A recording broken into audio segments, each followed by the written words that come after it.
दोस्तों स्वागत है आपका एक बार फिर LR स्टडी यूट्यूब चैनल पे। मित्रों आज हम बात करेंगे book keeping and accountancy teaching में, अर्थात बही खाता एवं लेखांकन शिक्षण में इंट्रोडक्शन स्किल कैसे तैयार की जाती है, यानी प्रस्तावना कौशल कैसे तैयार किया जाता है। तो वीडियो को अंत तक देखें। वीडियो अगर आपको अच्छा लगे तो इसको लाइक करें, मित्रों को शेयर करें और चैनल को सब्सक्राइब करें ताकि आने वाले नोटिफिकेशन आपको मिलते रहें और बेल आइकन दबाएं। तो देखिए शुरुआत करते हैं प्रस्तावना कौशल की।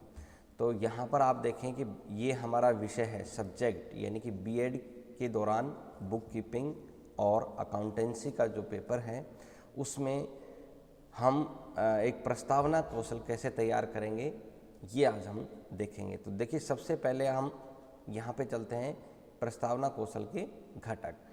तो जब माइक्रो टीचिंग हमने पढ़ी है तो वहाँ हमने प्रस्तावना कौशल के घटक पढ़े हैं। यदि माइक्रो टीचिंग आपने नहीं पढ़ी है तो बिना माइक्रो टीचिंग के आप एक अच्छी प्रस्तावना का निर्माण नहीं कर सकते। तो उसके लिए संक्षिप्त में इस चीज़ को थोड़ा सा बताने का प्रयास है कि देखो सबसे पहले जो प्रस्तावना कौशल का घटक आता है वह पूर्व ज्ञान का उपयोग। यदि हम इन जो घटक हैं इनके आधार पर अगर हम प्रस्तावना बनाएंगे तो बहुत अच्छी जो है वो प्रस्तावना हमारी तैयार होगी और फाइनल लेसन में जब हम इसको तैयार करेंगे, प्रेजेंटेशन इसका देंगे तो बहुत अच्छे मार्क्स हमें मिल सकते हैं। तो देखिए पूर्व ज्ञान का उपयोग। पूर्व ज्ञान से तात्पर्य ये है कि हम जिस भी कक्षा का, जिस भी पुस्तक में, जिस भी क्लास में जब प्रस्तावना तैयार करते हैं तो विद्यार्थियों को उससे पूर्व की कक्षा का ही ज्ञान होता है, या यूँ कहें कि उस टॉपिक से रिलेटेड जो चीज़ें हैं वहाँ सामान्य जानकारी जो पूर्व ज्ञान विद्यार्थियों को होता है उसी से संबंधित हमें ये पूछा जाता है। जैसे आज हमने जो टॉपिक लिया है वो कक्षा 11 से लिया है, क्योंकि बुक कीपिंग और अकाउंटेंसी का जो मेन चैप्टर है वो हमारे जो है वो कक्षा 11 से शुरू होता है। इससे पूर्व सामान्य जानकारी जैसे 9वीं क्लास में, 10वीं क्लास में, 8वीं क्लास में जो बुक कीपिंग, अकाउंटेंसी, कॉमर्स के कुछ टॉपिक्स रहते हैं आर्थिक से संबंधित, इकोनॉमिक्स आदि है, तो वहाँ पर विद्यार्थी ने पूर्व ज्ञान में पढ़ लिया। तो हम इससे ही रिलेटेड सामान्य प्रश्न पूछेंगे, पहला प्रश्न। दूसरा देखें उचित युक्तियों एवं साधनों का उपयोग। तो मित्रों जब हम किसी प्रस्तावना को तैयार करेंगे उसका उद्देश्य ये है कि हम विद्यार्थियों के अंदर उस टॉपिक से रिलेटेड इंटरेस्ट को बढ़ाएं, बच्चे की रुचि जागृत करें, बच्चा पढ़ने के लिए तैयार हो जाए, ऐसी भूमिका को हमें तैयार करना है। उस स्थिति के अंदर उचित युक्तियां जो हमारी डिवाइस हैं उन और साधनों का प्रयोग करना है। जैसे कि हम किसी कहानी के माध्यम से, किसी चित्र के माध्यम से, किसी मॉडल के माध्यम से हम ये शुरू कर सकते हैं। तो आज हम एक चित्र के माध्यम से इसको शुरू करेंगे, उसके पश्चात इसमें प्रश्न पूछेंगे। अब जब प्रश्न पूछेंगे तो उसमें देखेंगे प्रश्नों की क्रमबद्धता। नेक्स्ट टॉपिक हमारा क्या होगा? प्रश्नों की क्रमबद्धता। तो जब भी एक शिक्षक के द्वारा, एक छात्र अध्यापक के द्वारा ट्रेनिंग के दौरान और बीएड करने के पश्चात वास्तविक रूप में जब वो शिक्षण कराता है विद्यालय के अंदर, तो उन समय भी जो प्रश्न पूछे उसमें क्रमबद्धता होनी चाहिए। क्रमबद्धता से तात्पर्य ये है कि पहला जो प्रश्न पूछा है अगले उसका जो आंसर आ रहा है उसी आंसर को जोड़ते हुए या उसी आंसर के शब्दों को लेते हुए अगले प्रश्न का निर्माण करना चाहिए। प्रश्नों की क्रमबद्धता कहलाती है। तो इस तरह सीक्वेंस से प्रश्न पूछने हैं। नेक्स्ट अप्रासंगिक कथन।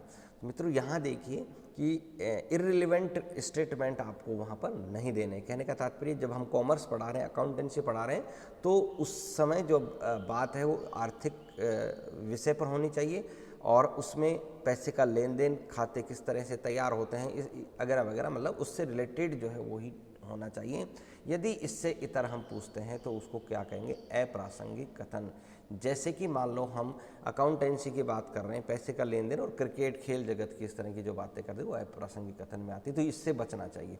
प्रस्तावना की अवधि देखिए विद्वानों के द्वारा सूक्ष्म शिक्षण की जो अवधि है वो 5 से 10 मिनट की मानी गई है। इसी के आधार पर यदि हम किसी कौशल का निर्माण करते हैं तो उत्तम प्रकार का जो कौशल है वो लगभग 6-7 मिनट के मध्य में अगर आप उसको पूरा कर देते हो बहुत सुंदर और अच्छा माना जाता है और बच्चों के अंदर रुचि जागृत हो जाती है। तो अब हम शुरू करते हैं यहाँ पे टॉपिक कि किस तरीके से हम इसका निर्माण करेंगे। तो देखिए सबसे पहले हम ब्लैक बोर्ड पर ऊपर लिखेंगे प्रस्तावना कौशल। मैं इस चैप्टर में आपको ये बताने का प्रयास भी करूँगा कि किस तरीके से तो हमें इसका निर्माण करना है और किस तरीके से हमें बच्चों के सामने प्रेजेंटेशन देना है, यानी how to prepare a introduction skill and how to present, दोनों हैं, प्रिपेयर और प्रेजेंट, किस तरीके से हम प्रस्तावना कौशल को प्रस्तुत करेंगे, किस तरह से हम उसको तैयार करेंगे। तो ब्लैक बोर्ड पर जब लिखेंगे प्रस्तावना कौशल, वहाँ इधर लिखेंगे दिनांक, जिस डेट को आप इसको प्रेजेंट कर रहे हैं, विषय में लिखेंगे बही खाता एवं लेखांकन, कालांश जैसे हमने लिखा प्रथम, कक्षा जैसे हमने यहाँ लिखी 11वीं, और प्रकरण जो लिखा लेखांकन की प्रणालियाँ। तो हमारा टॉपिक होगा लेखांकन की प्रणालियाँ। तो मित्रों यहाँ ध्यान देने वाली बात ये है कि ये जो लेखांकन की प्रणाली है, ये जो प्रकरण है, ये हम जो प्रस्तावना कौशल का जो अंतिम प्रश्न होगा, उद्देश्य कथन जब हम बोलेंगे तब इसको लिखना है, उसके पश्चात इसको अंडरलाइन करना है। इस बात का आपको विशेष ध्यान रखना है। समयावधि जैसे 5 से 10 मिनट के बीच में करना है और ये हमारा अनुक्रमांक, ठीक है। तो इस तरीके से हम जो है वो इसको तैयार करेंगे।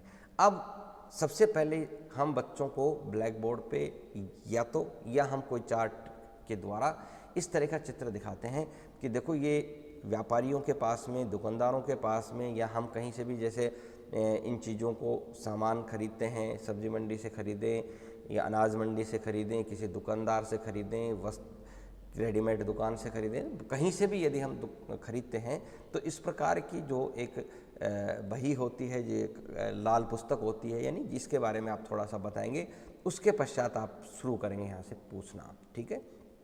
तो फॉर्मेट इसका इस तरह से आपको तैयार करना ही है, जैसे क्रम संख्या, छात्र अध्यापक क्रिया और विद्यार्थी क्रिया। अब यहाँ से देखें प्रश्न पहला आता है, दुकानदार या कोई व्यापारी पैसे का लेन देन जिस पुस्तक में करता है उसे क्या कहते हैं। तो ये संपूर्ण कक्षा से आप प्रश्न पूछेंगे और फिर किसी एक विद्यार्थी को कहेंगे कि आप बताइए। तो विद्यार्थी उसको सोच समझ करके बताता है, पूर्व ज्ञान के आधार पर वो देखता है कि हाँ हम कहीं दुकान पे गए, व्यापारी यानी कि उस दुकानदार से मिले, किसी व्यापारी से मिले, तो वो देखता है कि हाँ इस तरह की वो होती है, तो उसने कहते हुए सुना कि मेरा बही खाता लाना है या मेरी वो लाना जिसके अंदर पैसे का लेन देन होता है, तो वो बताएगा सर बही खाता, ऐसा सोच करके बताएगा, ठीक है। दूसरा प्रश्न देखें, यहाँ अब बही खाता से ही अगला प्रश्न आ जाए, बही खाता को व्यापारियों की भाषा में किस नाम से जानते हैं।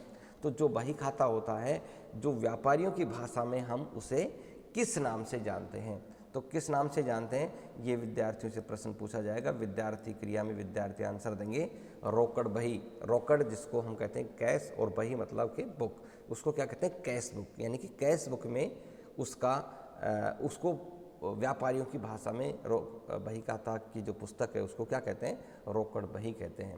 अब अगला प्रश्न क्रमबद्धता को ध्यान में रखते हुए रोकड़ बही, ध्यान देखें, रोकड़ बही खातों को कौन तैयार करता है, यानी कि जो कैश बुक है, अकाउंट की कैश बुक है, उसको कौन तैयार करता है। तो कौन तैयार करता है ये विद्यार्थी से हम पूछेंगे, तो विद्यार्थी बताएंगे लेखाकार, यानी इंग्लिश में बोलेंगे तो अकाउंटेंट, ठीक है। तो अगला प्रश्न जो है अकाउंटेंट से हो जाएगा, यानी कि लेखाकार से। लेखाकार को जो खाते बनाता है उसे क्या कहते हैं। अब लेखाकार यानी कि अकाउंटेंट हर व्यापारी का जिससे लेन देन करता है, अन्य छोटे व्यापारी से करता है, तो उसको हम क्या कहते हैं जहाँ पर वो खाते बनाता है। तो वो जो खाते बनाता है उसको क्या कहते हैं, लेखांकन, यानी कि अकाउंटेंसी। अलग अलग जब खाते बनाए जाएंगे तो उसको अकाउंटेंसी कहा जाता है। अब यहाँ पर देखें आप कि लेखांकन किन किन प्रणालियों के माध्यम से होता है, ये थोड़ा प्रश्न यहाँ पर आप देखेंगे तो बड़ा हो गया, यानी ये हमारा आज का जिस टॉपिक से रिलेटेड होगा उसको इस तरह से हमें यहाँ पर लिखना है। तो यहाँ पर विद्यार्थी निरुत्तर रहेंगे और समस्यात्मक रहेंगे, क्योंकि यहाँ प्रश्न जो है तो शिक्षक जो है कई विद्यार्थियों से पूछेगा इसके बारे में प्रश्न, तो कुछ उत्तर देंगे, कुछ नहीं देंगे उत्तर, ठीक है, तो कुछ अधूरा उत्तर देंगे। तो यहाँ पर क्या आएगा कि लेखांकन किन प्रणालियों के माध्यम से होता है, यानी कौन कौन सी ऐसी प्रणाली हैं, तो विद्यार्थी निरुत्तर रहेंगे और ये समस्यात्मक एक प्रश्न रहेगा। अब शिक्षक जो है संपूर्ण कक्षा को देखते हुए कहेगा, उद्देश्य कथन बोलेगा, अच्छा विद्यार्थियों आज हम लेखांकन की प्रणालियों के बारे में विस्तार पूर्वक अध्ययन करेंगे। ये स्टेटमेंट बोलते हुए शिक्षक ब्लैक बोर्ड पर लिखेगा लेखांकन की प्रणालियाँ, और इस टॉपिक को क्या करेगा, अंडरलाइन करेगा, यानी कि रेखांकित कर देगा। तो विद्यार्थियों आज हम लेखांकन की प्रणालियों के बारे में अध्ययन करेंगे। कौन कौन सी लेखांकन की प्रणालियाँ होती हैं, किस तरह से हमें इस पे कार्य करना है। तो इस तरह से आपको ये सूक्ष्म शिक्षण प्रस्तावना कौशल तैयार हो जाएगा। तो मित्रों, ये वीडियो आपको कैसा लगा? यदि आपको पसंद आए तो इसको लाइक करें, मित्रों को शेयर करें, चैनल को सब्सक्राइब करें।